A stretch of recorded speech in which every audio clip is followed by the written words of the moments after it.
Oke, selamat pagi semuanya. Assalamualaikum warahmatullahi wabarakatuh. Kali ini materi tentang motor starter.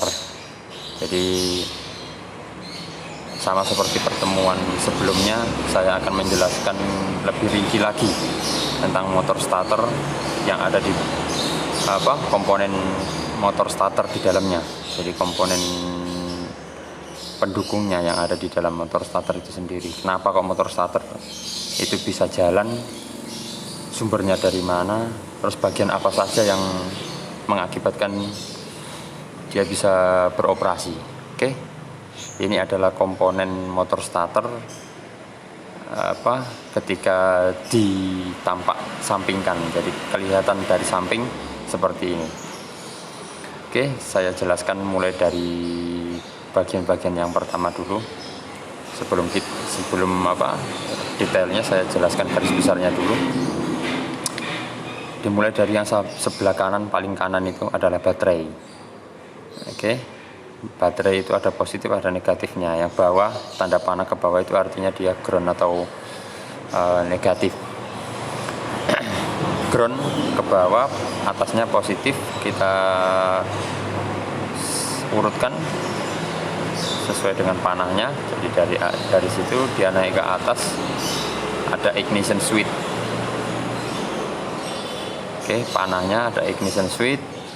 Terus kemudian ada terminal 50, ada terminal 30, dan ada terminal C. Itu fungsinya masing-masing, ada sendiri-sendiri.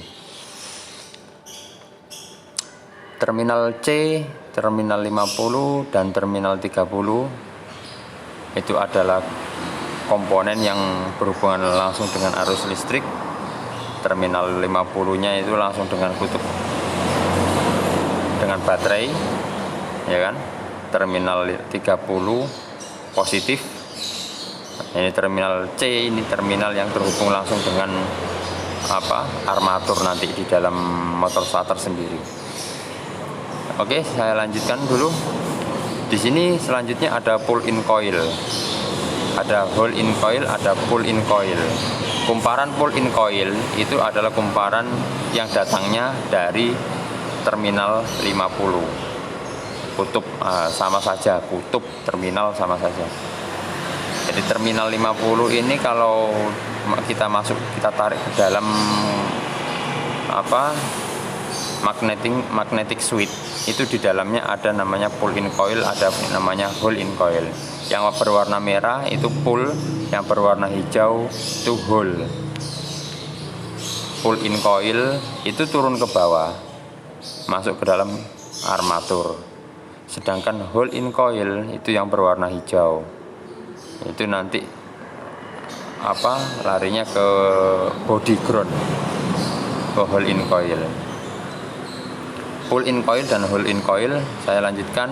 Ada return spring. Return spring itu pegas, ya kan, pegas ketika terjadi pull-in coil, hold-in coil, maka dia akan terdorong keluar, ya kan, menariknya ke dalam, skrunya keluar. Jadi ini ketika ditarik ke dalam sesuai dengan panahnya return spring itu masuk ke dalam, maka tuasnya akan mendorong drive lever itu supaya mendorong pinion gear itu keluar. Jadi dia berlawanan. Saya ulangi lagi, return springnya ditarik ke dalam karena gaya magnetan, karena ada gaya magnet di situ. Sedangkan pinion gearnya terdorong keluar, sama seperti kayak kita ngungkit gitu. Itu karena ada pivotnya. Pivot itu pasaknya. Jadi pasak itu letaknya di tengah, ada pasaknya, tuasnya. Itu kayak kita bermain pedal rem. Jadi ketika plunger ditarik ke dalam, maka pinion gear akan terdorong keluar, kebalikannya. Terdorong keluar, memutar ring gear dari flywheel. Seperti ini ada pinion gear, ada pivot, drive lever sudah saya jelaskan. Ada starter clutch, itu kopling starternya di situ, tanda panah itu. Terus ada screw splint. Screw splint itu bentuknya kayak gigi pinion, miring dia, kayak roda gigi nanas. Tujuannya supaya ketika keluar itu hentakannya tidak terlalu keras, dia bisa sambil muter, karena dia mengubah arah putaran yang awalnya putaran saja, terus didorong supaya halus, maka dikasih namanya screw splint, supaya ketika keluar, ditarik keluar, ya kan, ketika ditarik keluar tidak terlalu terhentak karena ikut berputar dia. Tujuannya screw splint di situ dia. Oke, saya jelaskan itu. Selanjutnya kita perhatikan dari arusnya, arus dari baterai, ya, dari sini, arus dari baterai naik. Ini baterai aki kotak, tapi disimbolkan saja dalam bentuk seperti ini kan simbolnya. Ada ignition switch atau switch pengapian dari arus masuk ke sana, masuk ke terminal 50, ya kan, masuk ke terminal 50, ada terminal 30, ada terminal 50.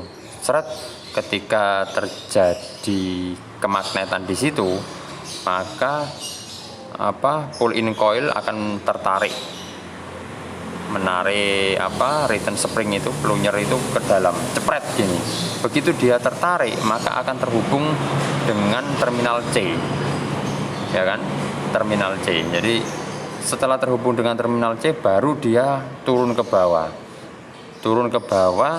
Jadi kalau return spring itu tidak tertarik penuh, maka terminal C tidak bisa terhubung, tidak bisa terhubung dengan arus listrik, maka harus tertarik penuh. Setelah tertarik penuh, maka dia akan berputar, seret, turun ke bawah. Ini berwarna merah ini, turun ke bawah menuju fill coil, ya kan, menuju fill coil. Terus kemudian ada kumparan di situ, belok, maka ada armatur, namanya armatur di sini. Armatur itu juga sama, kumparan, tapi dia kumparan yang berputar. Kalau fill coil yang diam, sama seperti rumahnya lah. Armatur itu yang berputar atau yang dinamisnya dia. Kalau stator itu yang diam, rumahnya, fill coilnya. Karena di situ ada kayak kemagnetan, maka armatur ini akan berputar. Berputarnya dia mengakibatkan pinion gear ini juga akan berputar. Jadi tenaga dari sini ditransferkan ke sini, ya kan. Saya ulangi lagi. Jadi tenaga dari baterai masuk ke terminal 50 dan terminal 30. Di situ magnetic switch-nya ditarik dulu. Namanya magnetic itu switch, artinya saklar. Magnetic itu magnet, gaya magnet gitu.